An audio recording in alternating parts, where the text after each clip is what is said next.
ಮರಗಿಡದ ತಲೆಯ ಒರೆಸಿ ಹಿಮ ಬಿದ್ದ ನೆಲವ ಗುಡಿಸಿ ಆಹಾ ಹೊಲಗದ್ದೆ ಇನ್ನೂ ಎಂತ ನಿದ್ದೆ ಎಂದ ದಿನ ರಾಯನು ರವಿರಾಯ ನಿನ್ನ ಮನೆ ಕಾಯ ಬಿಡುವೆಂದೋ ನಿನಗೆ ಮಹಾರಾಯ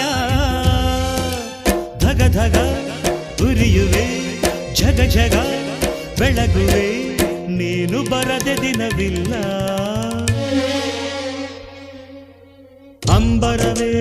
ಅಂಬರವೇರಿ ಸೂರ್ಯನು ಬಂದಾನು ಥಳ ಥಳ ಥಳ ಜಗ ಥಳ ಥಳ ಫಳ ಫಳ ಫಳ ಜಗ ಫಳ ಫಳ